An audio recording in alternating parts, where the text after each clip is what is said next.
我资助了一对家庭困难的姐弟上学，后来才发觉，除了我，他们还接受了另外一个人的资助。靠着这些资助的钱，他们家在镇上盖了新楼房，买了摩托车，日子过得美滋滋。发觉他们家庭心术不正后，我断了他们的资助，他们却因此对我反目成仇，开始攻击造谣我。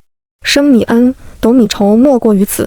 我只能收集证据，揭开真相，让他们得到应有的报应。接到姚小月的电话时是2月26，我刚完成导师给我介绍了一个陪同翻译的单子，在宿舍收拾好行李，准备回家过年。姚小月打来电话，一开始只是日常的聊天，她问我放假了有没有回家，最近在忙什么。我告诉她，导师给我介绍了几个活，暂时还没回家。她又说，姐姐好辛苦，放假了还忙着做兼职什么的。说着说着，我感觉出她的声音好像有点不对劲。小月，你怎么了？感冒了吗？还是你在哭？没事的，苗苗姐。她吸了吸鼻子。我紧张起来，她一定有事瞒着我。在我的追问下，姚小月终究没忍住，哇的一声哭了出来。姐姐，是我爸爸，他的腿最近好像更严重了，他每天都疼得受不了，在地上打滚。我让他去医院检查，他死活不去，说不想浪费钱。我慌了，怎么能不去检查呢？小月，你听我说，一定要带你爸爸去医院。钱的事你别担心，我来想办法。挂完电话，我开始查看自己的银行卡余额。我想先转5000过去，等姚小月带他爸爸去医院了，再问问具体需要多少钱。如果不够，就等几笔翻译的工钱也结了，再把剩下的医药费打过去。正准备转钱时，我顿住了，想了想，我决定还是亲自去一趟。距离第一次见姚小月已经4年了，这些年也一直没机会再去看看她，总是在电话里听她说家里过得还不错。或许这孩子是报喜不报忧呢，还是要亲眼看看才放心。再则，他爸爸要住院，他和他弟弟都还是孩子，我去也能帮忙拿下主意，免得2个孩子会感觉孤立无援。第二天，大巴小巴再加上拖拉机，几经周转，我终于来到姚小月所在的村子。根据记忆，我找到了姚小月的家。房屋破败，屋顶坍塌，院子里杂草丛生，这里好像很久没人居住了。我拉住了一位路过的村里人，请问一下，你认识以前住在这里的姚小月一家吗？他们家是搬走了吗？姚铁生他们家呀，人家早就搬到镇上的新楼房去住了。那人道。姚铁生就是姚小月和姚小亮的爸爸，这些年我资助的钱都是打在他的账户里。我纳闷了，搬家，他们一家搬去了镇上，怎么从来没听姚小月说过？他们是什么时候搬走的？我问。也就是去年吧。那人想了想，回答。跟着人打听到了姚家的新地址，我又朝镇上赶去。我站在街边，打量着眼前的2层小楼，去年盖的楼房，就在看起来还很新。房子的外面贴了洁白的瓷砖，房顶还加了好看的设计，看起来很气派。1楼是2个门面，2楼的窗户又大又明亮。只从表面推测，2楼的卧室不会少于3间。按照这个面积和装饰，虽然是在镇上，这栋房子的造价不会低于15万。如果我遇见姚小月时，她是住在这样的房子里，我是绝对不会资助她的。正在我发愣时，从1楼大门跑出来一个女孩。她看起来15、16岁的样子，皮肤白皙，扎着马尾辫，穿着簇新的大红色羽绒服，脚上是一双洋气的小皮靴。尽管4年没见，我还是从样貌上认出来了，她就是姚小月。小亮，把烟花拿出来玩。姚小月回头冲屋里喊着。还没天黑呢，玩啥烟花呀？屋里传来男孩的声音。我不管，我就在就想玩。那些烟花是我买的，我想啥时候玩就啥时候玩。姚小月语气带着任性。不一会儿，从屋里跑出来一个12、13岁的男孩，也是一身崭新的皮袄皮裤，胖嘟嘟的，像个球一样。他的手里拿着一大捧各式各样的烟花鞭炮等。姚小月兴奋地从兜里拿出打火机，开始放烟花。邻居的小孩们都围了过来，因为他们就在路边玩耍，路过的人也时不时停下来看一看。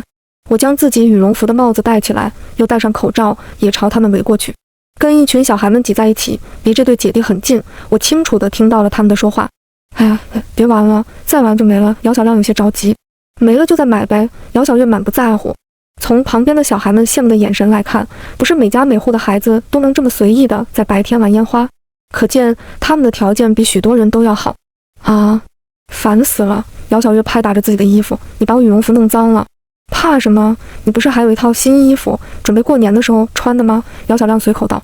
小月姐姐，你过年买了2套新衣服呀？旁边一个年纪小一点的女孩问道。对呀，光是这一件羽绒服就要大几百呢，可贵了。姚小月隐隐炫耀。哇，这么贵吗？小女孩忍不住伸手去摸羽绒服。小心点，别给我摸脏了。姚小月眉眼满是得意。轰隆隆的轰鸣声由远及近，一辆崭新明亮的摩托车停了下来，摩托车上坐着一个微胖的中年男人。爸，摩托车买回来了！姚小亮兴高采烈奔过去，一跃就上摩托车。有几个邻居走过来，铁生买新摩托了，多少钱啊？没多少，6000多一点。姚铁生乐呵呵道：“这么贵呀？”铁生厉害呀！邻居恭维道：“哪里，最近不是有人要给我说亲吗？这房子是有了，小汽车咱买不起，先买个摩托车凑合，起码说出去也是有房有车的啦。”姚铁生从摩托车上下来，爱惜的直闷闷的看看。此刻站在人群外的我愣住了，让我震惊的不是姚铁生要找对象了，而是他那双健步如飞的腿。说好的残疾呢？说好的最近每天腿疼的受不了，在地上打滚呢？说好的要去医院检查呢？震惊过后是极度的愤怒，我的双手捏成了拳头，浑身颤抖，一股怒火在胸腔急速膨胀，快要喷薄而出了。后知后觉的我才明白过来，我是被骗了。这一家人哪里有一点需要资助的样子？虽然很想冲上去找他们问个明白，但理智还是战胜了冲动，我忍了下来。就在是在他们的地盘，我一个孤立无援的女孩，他们人多势众，我怕万一有冲突，我会吃亏。就在我要转身离开时，身后又响起了姚小亮的声音：“爸，你不说过年了要给我买个平板的吗？这马上就要过年了，怎么还没动静？我这才刚买了摩托车，手上没钱了。你问你姐，钱啥时候到？”姚铁生有些不耐烦。姚小亮眨巴着眼睛望着他姐：“急什么？快了，也就这2天的事。”姚小月胸有成竹，不出意外的话，今年这2笔钱比往年都要多一些。耶，太好了，我要买平板啦！姐你太棒了！姚小亮围着他姐拍马屁。那是，咱家这好日子都靠你姐，她可是咱家的大功臣。姚铁生也在一旁附和。所以你要给我们找后妈，我不反对，但女方一定要经过我的考验，我点头了才能进门，知道吗？姚小月昂着脑袋。嘿，知道，我能不听我闺女的吗？姚铁生语气带着讨好。我又去了一趟村里，也就是姚小月的老家，找了几个乡亲打听姚小月家的事。他们说姚铁生以前是在工地受过伤，回来后腿就瘸了，一直拄着拐杖。几年后他的腿突然又好了，也没见他去医院，感觉像是不治而愈。而且他也没怎么正经工作过，但他家的条件却肉眼可见的好了起来。这才几年啊，人家就在镇上盖了新楼房，一家人搬过去住了。和我听到的版本完全不一样。在姚小月的描述里，他们一家人一直都住在村里。他说小时候妈妈就跟人跑了，爸爸一个人抚养他和弟弟。但后来爸爸腿受伤了，成了残疾人，再也找不到一份好工作了，家里的日子就开始艰难。家里失去了经济支柱，他爸爸还时不时要吃药看病，他和弟弟要上学，家里有时候连买米买菜的钱都没有。姚小月说他和弟弟经常饿肚子。回去的路上，我想起了第一次和姚小月见面的情形。那是大1的寒假，我和同学来这边旅游。村子的附近有一座风景不错的大山，刚刚开发成旅游景点，我和同学也是看了网上的宣传，决定过来玩一趟。在山脚下，我的脚忽然踩到一个坑里，疼得我直抽泣。同学们搀扶着我在旁边草地坐下，大家决定陪着我等一等，等我脚没那么疼的时候再跟我一起爬山。几个人围坐在一起聊天，忽然听到附近传来的背书声：青青园中葵，朝露待日晞，阳春布德泽，万物生光辉。是女孩子清脆的声音，由远及近。我们几个人好奇地顺着声音看过去，只见一个背着柴火的小女孩正一边拾着地上的干柴，一边朗声背书。小女孩11、12岁的样子，身上的棉袄很破旧，鞋子也开了一个口子，加上她单薄的身材，看起来楚楚可怜。小姑娘，你背得很好呀，一个同学开口。在我们的招呼下，小姑娘走了过来，跟我们聊了会儿天。小姑娘的名字叫姚小月。听她讲了自己家的事，我们顿时心生怜悯。妈妈跑了，爸爸又残疾，怪不得她小小年纪还要上山捡柴。就在不是家家都用煤气灶了吗？怎么还要捡柴火？一个同学好奇地开口。我乡下的奶奶家里用的就是煤气灶，好多年都没烧过柴火了。姚小月似乎有些不好意思，小声道：我们家买不起煤气灶，而且柴火的用处大着呢，还能放在火盆里烧着，我们烤火取暖。冬天实在是太冷了。我看着小姑娘冻得红肿的双手，从包里拿出我的羊毛手套递给她。这是姐姐新买的，今天才第一次戴呢，可暖和了。虽然有点大，但戴着好歹暖和一些。在我费了好大劲的劝说下，姚小月收下了我的手套。谢谢姐姐，她抿着嘴感激道。在我的影响下，几个同学纷纷有了表示。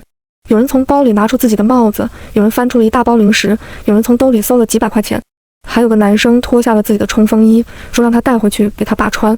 看着堆在面前的一大堆东西，姚小月连连摇头，不用了，谢谢大家的好意。后来在我们的好说歹说下，姚小月终于答应收下大家的一番好意。哎呀，姐姐，你的脚好像肿了。忽然，姚小月指着我的脚腕，我低头一看，脚踝处果然肿得跟馒头一样，鼓起一个大包，疼痛似乎一点没有减少。我对几个同学说，看来我今天不能爬山了，你们去玩吧，不用管我。那也不能把你一个人丢下呀，我闺蜜说道。没事，山脚下有农家乐，我去那歇着，玩玩手机，不知道多舒服呢。我安慰他们。姐姐，我扶你过去。姚小月说道。好，在她的帮助下，我住进了一家农家乐。姚小月说，她家离这里不远，等她放好了干柴就来陪我。很快，她过来了，还用塑料袋装了好多零食，有花生、核桃、红枣、瓜子等。姐姐，这是我们家买了准备过年的，你不要嫌弃。那天，姚小月陪了我一下午。后来他还拿来了课本，问了我一些课业上的难题，我一一跟他解答。我发觉他的文具都很破旧，书包是同学用旧后给他的，文具盒是在垃圾桶捡的，几支笔也用了很久。看着这个善良坚强的女孩，我升起了怜悯心，一定要好好读书，以后考上大学就能改善家里的条件了。我对她说。姚小月眼里闪过落寞，她低着头，我不打算上高中了，等初中毕业就去打工。为什么？我扬起声音，只有读书才是你唯一的出路。可是弟弟成绩也很好，家里供不起我们2个人读书的。等上了高中，学费和生活费都很贵，我不想爸爸操心。我怜爱地摸了摸他的脑袋，心里下了决定。放心，姐姐供你读书。我说出这番话也并不完全是无脑冲动，心里其实也有过一番盘算的。估摸着供他们姐弟俩读书，我还是供得起的，才开口说了这句话。我家里条件还不错，算是衣食无忧吧。从小在省会城市长大，爸妈是做生意的，家里开了2家超市，在美食城还有3个铺面租出去了，另外家里还有2套房子和1套别墅。爸妈对我的教育也很开明，从小就让我管着自己的压岁钱。可能家庭氛围的影响，我从小就有生意头脑，且擅长理财。高考后，我联系了几位考得不错的同学，成立了一个补习班。因为我们的高考成绩效应，生源爆满，只1个暑假，我们这个补习班进账10几万。扣掉所有成本开销，最后平均下来，我们每人净赚2万出头。再加上从小到大，爸爸妈妈、爷爷奶奶以及亲戚长辈给压岁钱都很大方，光是压岁钱我就攒了12万。大学的学费和生活费也是爸妈包了，笔记本电脑、平板、手机这些开学礼物，舅舅、姑姑和叔叔承包了，所以大学一开学，我的银行卡就有将近15万的存款。平时小姨和姑姑还时不时送我衣服和化妆品，我自己根本不需要有大的开销。大一上学期，我还做过好几个兼职，挣了1万多。我心里其实是有谱的。小学和初中属于义务教育，不用交学费，顶多就是书本等杂费，再加上平时的衣服、学习用品等，也花不了多少钱。只靠我舅在的存款，就能供他们姐弟2个读完初中。再说，我也在长大，也会继续挣钱，我的存款也会慢慢增多。等姚小月上了高中，要交学费了，开销变大了，我挣的钱肯定也会更多。再过些年，他上大学了，学费更贵了。可那时候我已经工作了，不可能连他的学费都出不起。上大学也可以勤工俭学，可以做兼职，那时候他自己也能挣钱了，我的负担不会太重。等到他弟弟上大学了，他也快毕业了，我顶多再帮他1、2年。他毕业工作了，后面供他弟弟就是他自己的事了。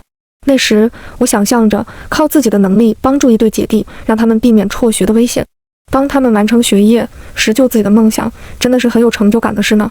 在我力所能及的范围内，帮助能帮助的人，为这个社会做出一点贡献，实就一点人生价值，想想还是挺热血的呢。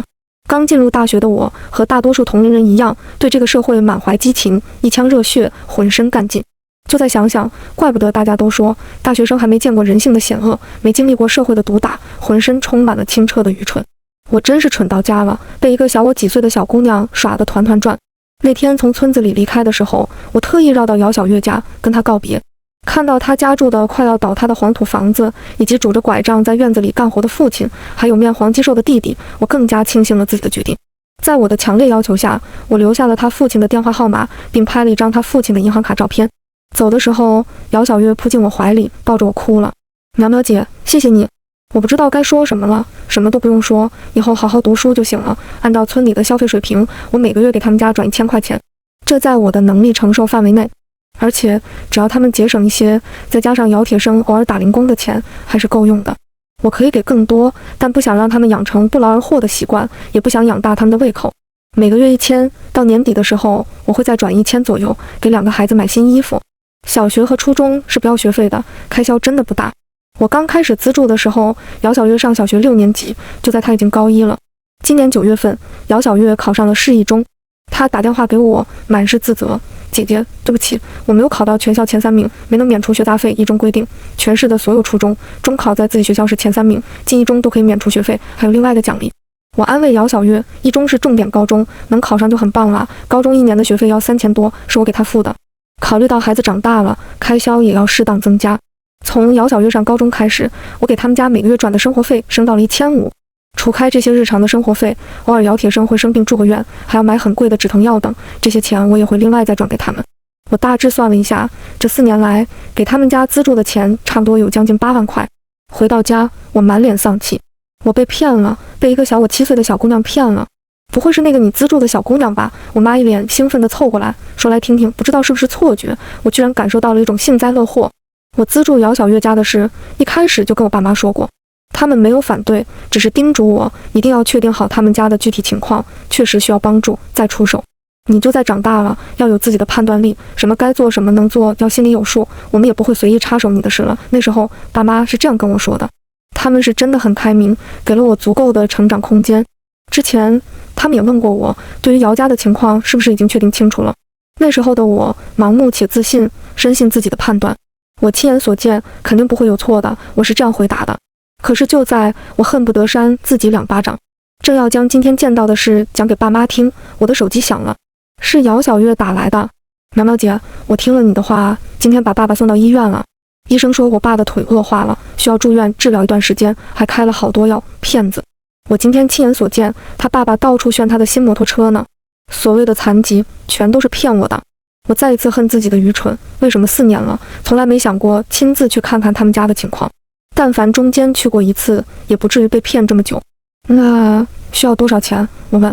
医院说先预存1万进去，出院的时候多退少补1万。这小姑娘就在胃口越来越大了。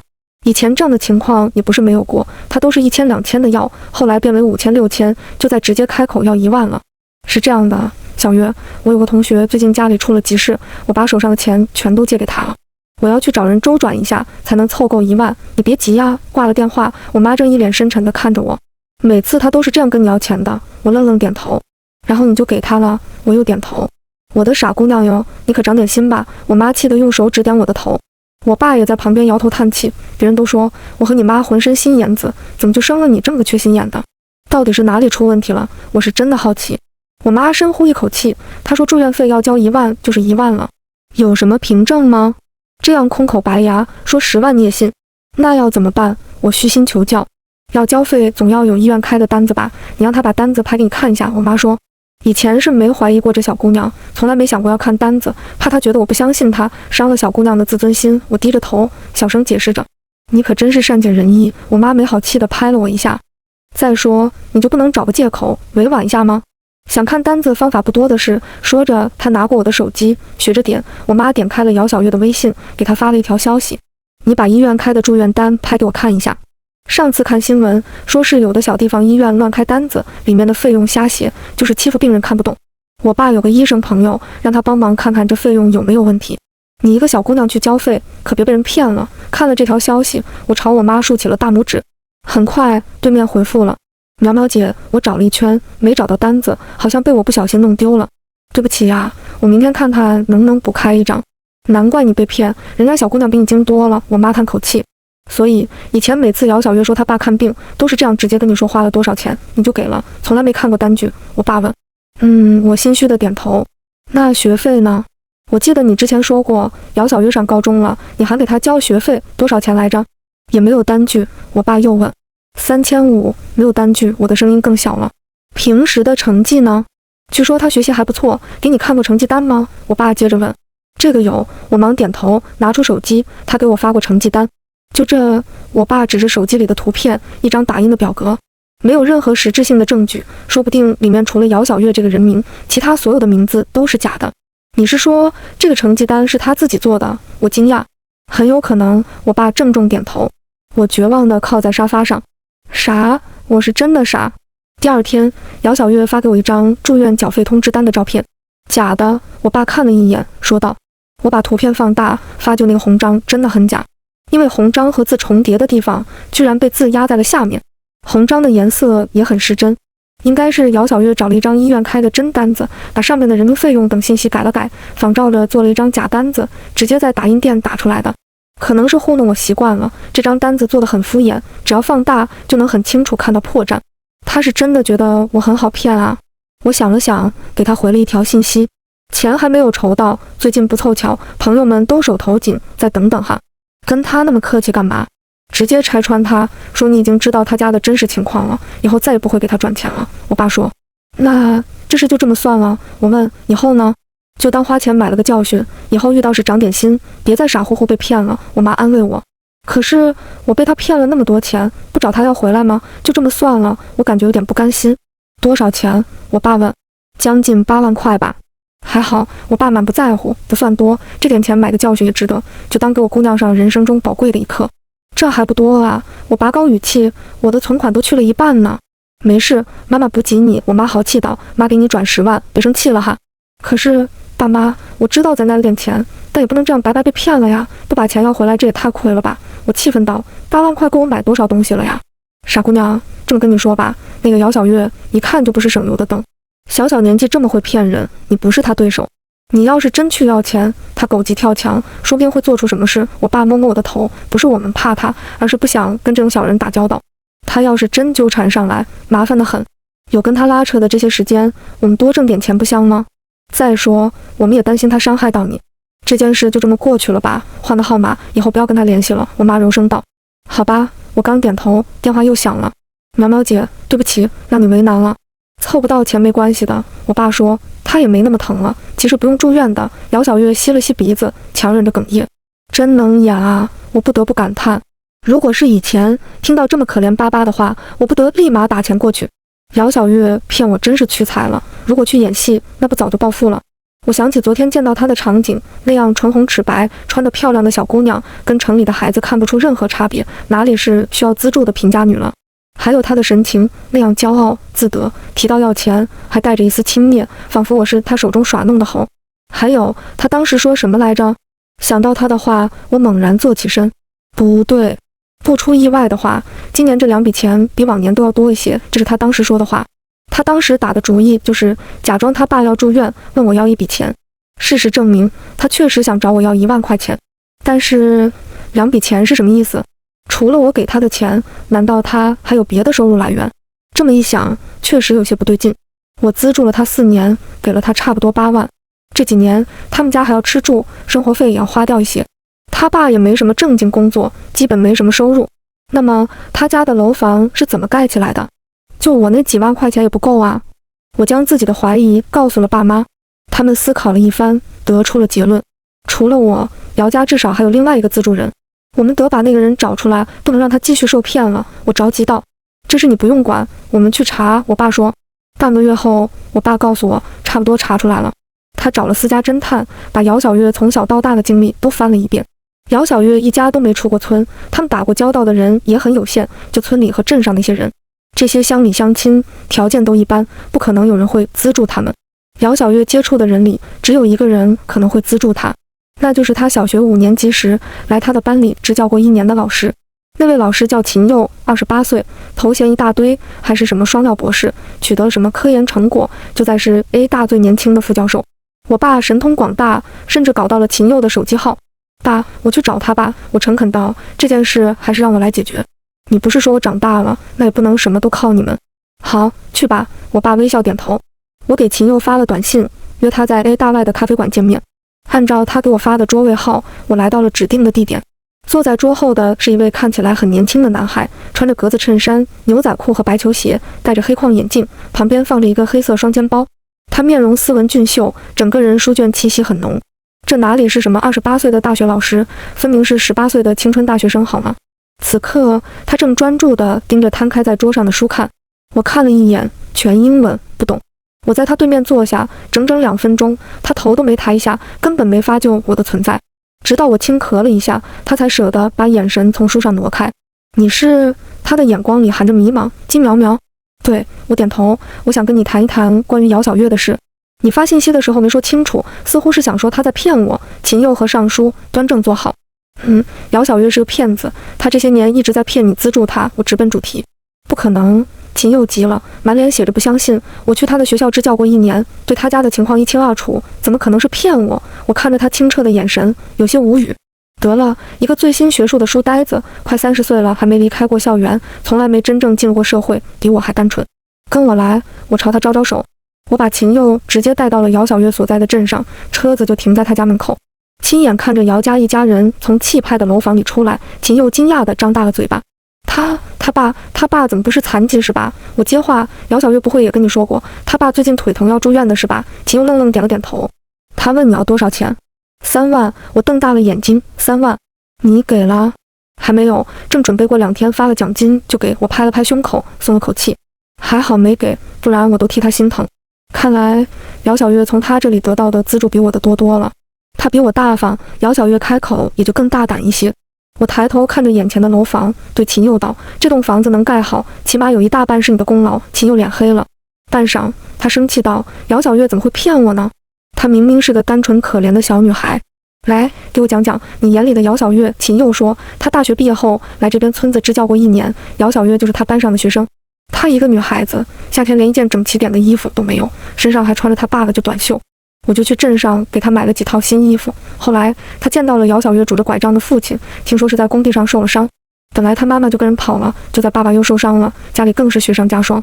再加上姚小月懂事善良，每次有一点好吃的都舍不得吃，留着给她的秦老师，让秦佑感动不已。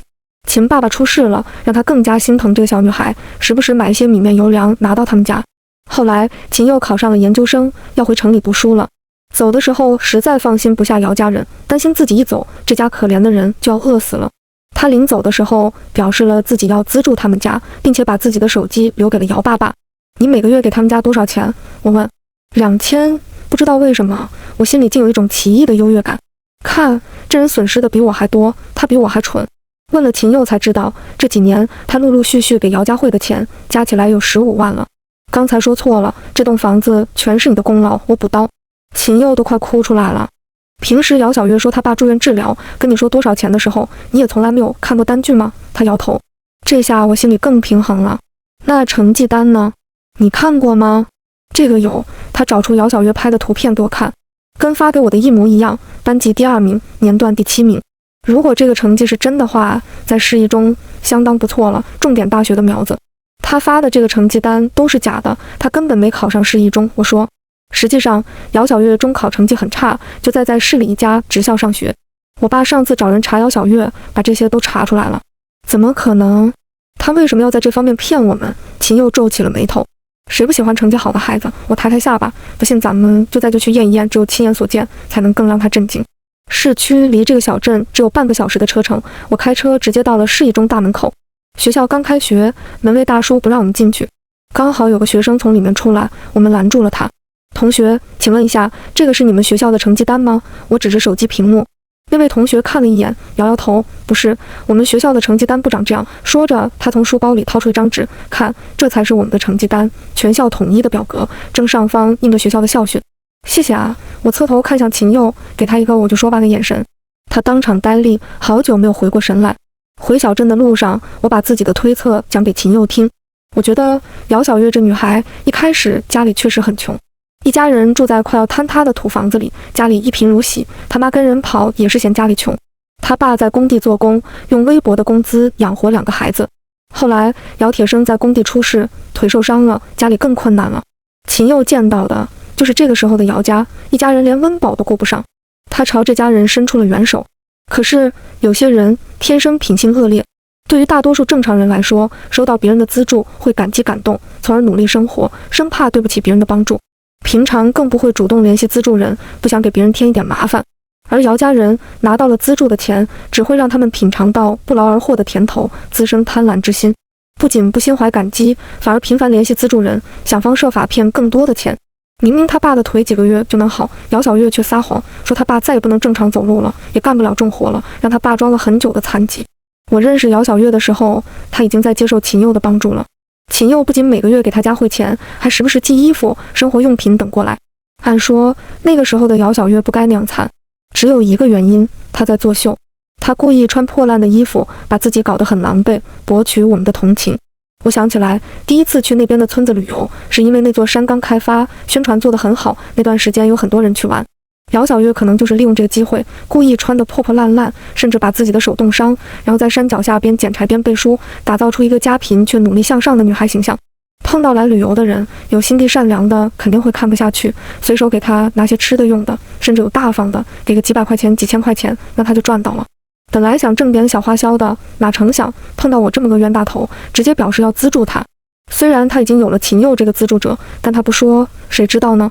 多一个资助者就多一份钱，他只会偷着乐。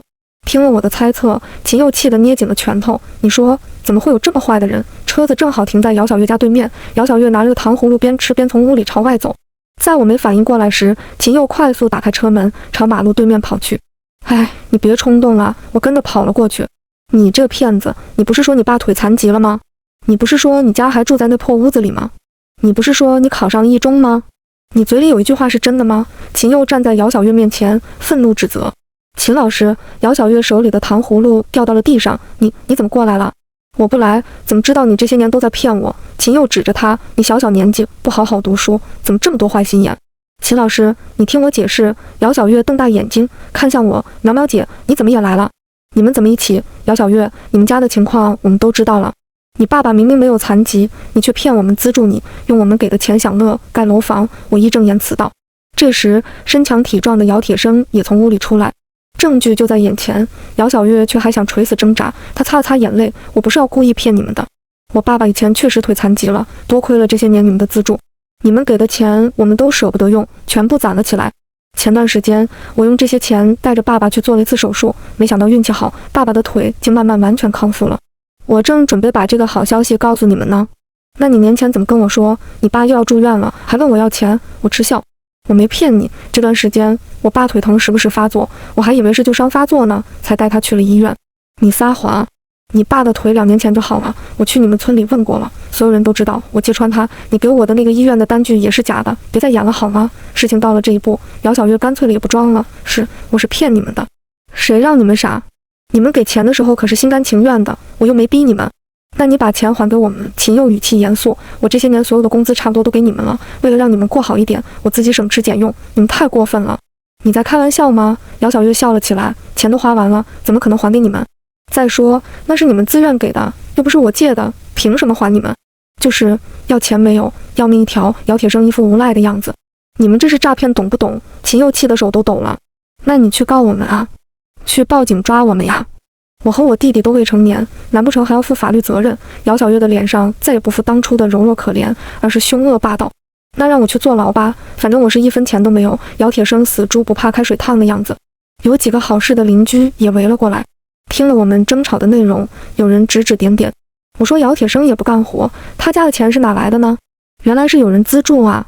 这城里人怕不是傻子吧？资助人家盖楼房，人傻钱多，说的就是这俩人吧？哎，要是有人能给我捐点钱就好了。还是姚家人精明，能骗人家心甘情愿给他们钱。面对姚家的无赖，听着别人的议论，秦佑气的脸都青了。坏人，滚蛋！姚小亮忽然像个炮仗一样冲过来，一头撞向秦佑。秦佑被撞得猛地朝后退几步，差点摔倒。滚！想要我家钱的都是坏蛋！姚小亮捡起地上的石头朝我们俩扔来，打死你们2个王八蛋！小亮真棒！姚小月在旁边竖大拇指，还得意洋洋看了我们一眼。我和秦佑狼狈地跑回了车里，我踩下油门，赶紧跑了。姚家人原来是这个样子，这些年我真是瞎了眼了。秦佑悲凉地靠在椅背上，双眼空洞。那个姚小亮以前每次在电话里都会甜甜地喊我苗苗姐姐呢，这么小的孩子都会装，真是家学渊源。我也很气愤。我们报警吧，真的不甘心。秦佑握紧了拳头。就像姚小月说的，他和姚小亮未成年，报警并不能惩罚他们一丝一毫。再加上我们当初自愿资助，当年他们家也确实困难，资助也没有经过官方机构，这其中取证很困难，后面还要打官司，耗时耗力，最后可能也就是姚铁生受一点不痛不痒的惩罚。那怎么办？就这样放着他们不管？那也太憋屈了。当然不是，我说出自己的想法，看姚小月这有恃无恐的样子，一点都不怕失去我们这2个资助人。可能他已经熟练了这一套，很轻松就能物色到下一个愿意资助他的人，说不定就有目标了呢。所以我们不能让他们再继续欺骗别人。把他们的恶行公之于众，让他们受人唾弃，再也不能妄想不劳而获，才是对他们最好的惩罚。这样好，秦佑眼睛亮了，这家人已经习惯了被别人供养，早就失去了独立求生的能力，永远都不能再骗别人钱，才能真正让他们痛不欲生。接下来2天，我和秦佑又回到了姚小月当初的村子，我们采访了他曾经的老乡，并录了音。对于姚家莫名变得有钱，还去镇上盖了楼房，村里有不少人嫉妒。他们描述了姚家一家人是多么会享受，平时过得多么奢侈。然后我们又去镇上拍了姚家就在住的房子。正在我们忙着搜集整理资料时，姚小月却抢先一步在网上行动了。她火了，准确地说，姚小月在网上写了一篇寻人信火了。大致内容是她在寻找一位好心资助她的哥哥。那位佑哥哥是去村里旅游时巧合下认识了他。了解之后，佑哥哥很同情他家里的遭遇，决定资助他和弟弟上学。他这几年一直都很感恩，和弟弟好好读书，想着长大了要报答佑哥哥。可是过完年之后，他再也联系不上佑哥哥了。信的末尾，他写道：佑哥哥，我宁愿你是觉得累了，想卸下我和弟弟这个担子了，那样起码你还是安全的。我最怕的是你遭遇了什么意外，或者家里出了什么事，一往这方面想，我就要难过死了。我的佑哥哥是那样善良，求求老天爷一定要善待他。有什么厄运，尽管砸到我身上吧。这篇声情并茂的寻人信，真是感人肺腑。网上掀起了帮助寻找佑哥哥的热潮。不过，他们怎么可能找得到呢？佑哥哥根本就是个虚构的人，准确地说，是苗苗姐和秦老师的合体。这篇信的内容真假掺杂在一起。至于姚小月为什么要虚构一个佑哥哥，而不敢把我和秦佑的真实身份说出来，当然是因为他不想让人真的找到我们俩，那他不就穿帮了吗？我想他写这封信主要目的是博取同情。失去了我和秦佑的资助，他还不得赶紧找好下一个供养者呀？这封信就是他的工具。在这封信里，他把自己塑造成一个可怜贫困还懂得感恩的小女孩。信里有一个潜在的提示，那就是她这个贫穷的女孩已经失去了资助，接下来的日子会很困难。换句话就是，快来资助我啊！果然，这封信达到了姚小月的目的。关于信中提到的另一个人佑哥哥，网上各种议论都有，有猜测他是真的出事了，有阴谋论他就是故意失联，好甩掉姚家这个包袱。但对于姚小月这个主人翁，都是一致的态度，充满了同情。在信的最后，姚小月留下了一个电话号码，那是姚铁生的，说是让佑哥哥看到信了，赶紧打这个电话给他。这个电话号码哪里是留给佑哥哥的，分明是留给广大网友的。电话号码等同于支付宝账号。从第一个网友在下面留言，已经给这个支付宝账号汇钱了，一点心意，希望能帮到小妹妹。之后，网友们就像是打开了新思路，纷纷给这个账户汇钱。姚小月的骗术已经大跨度升级了，从骗我们2个人，到就在骗千万个网友。我不敢想象这几天姚小月通过这个支付宝账号收了多少钱。我不能让大家继续上当了。我和秦佑携手合作，炮制出了一篇文章，名字叫《你们姚找的佑哥哥在这儿》。文章里，我和秦佑指出，这个佑哥哥其实是我俩的合体，并将这些年我们如何资助姚小月的情况详细道来。我们讲明了，在过去的这几年，我俩一直不知道彼此的存在，从来不知道姚小月还有另外一个资助者。除了文字说明，我们还列明了大量的图片、录音、视频等证据，有我和秦佑去镇上见到姚小月时，他们一家人说话的录音。是的，那次秦佑冲动地跑过去后，我就打开了手机录音，跟了上去。录音里，姚小月从一开始的狡辩到后来的干脆承认，还讥讽我们，姚铁生的无赖之语，还有姚小亮对我们的辱骂，全都录得清清楚楚。此外，还有我们采访姚家在村里的老乡，他们描绘姚家人生活的录音，我们拍摄的姚家楼房的照片，这些年给姚铁生汇款的凭证，以及姚小月发给我的假成绩单等各种证据应有尽有。